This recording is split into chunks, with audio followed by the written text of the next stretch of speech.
Okay, this is my just in case video.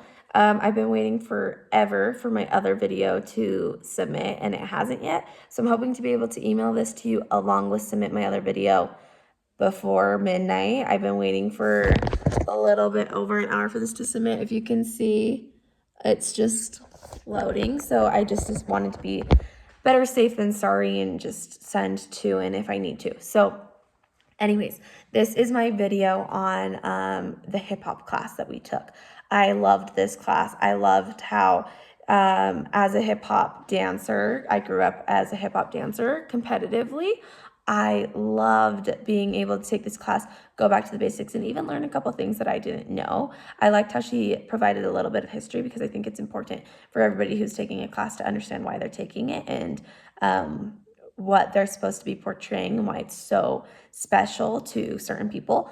And then I loved how she prefaced with how not everything is going to look impressive right now. She taught us about locks and bounces and pops and grooves and things like that. And she said a lot of these grooves are fundamental that you build on top of. They're not going to look, she used the word cute right now. They're going to eventually get to that point though. And I just liked that thought that everything is able to be built upon. Next, I'm going to hop right into the functions of popular dance forms. Sorry, I lost my train of thought.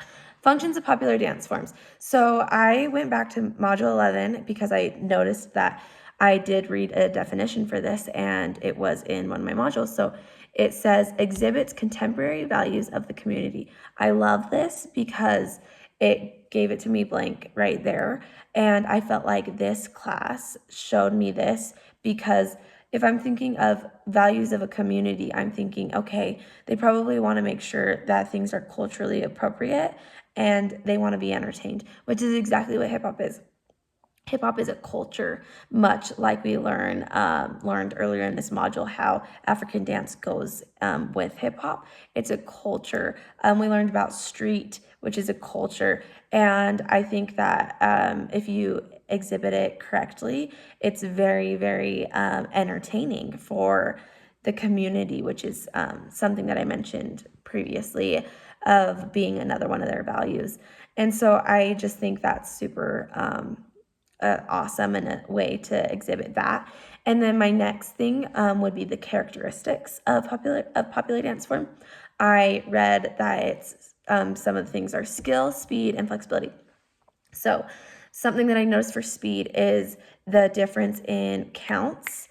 She would count some super quick and count some super tempo or slow. When she was teaching us the choreography, she would say, okay, this is going to be quicker, and she would add an and count. So she would say and one, and two, instead of just 1, 2. And so that would be a characteristic. And then the next thing was flexibility. I noticed one instance where she said that when kicking your foot forward, you could go as high or as low as you want, but it sounded like she probably wanted it to be a little bit higher. And I noticed that because I felt like maybe that was something that, like we learned earlier, popular dance form, these musicals, these Broadways, things like that, that they would want when looking for somebody to perform with them would maybe be that would be flexibility. But yeah, that was something that she mentioned just while teaching us the choreography. And then I don't think in the module it said that I had to do this, but just to be safe, some body movements that I noticed were the arms were heavily involved, and they didn't always go hand in hand with what your feet were doing, which kind of would mess up my head a little bit, but that was something that I did notice. And then I'm just going to show my favorite move, and it was something that we learned in the choreography, and it went like this. It just went out and up, and so yeah.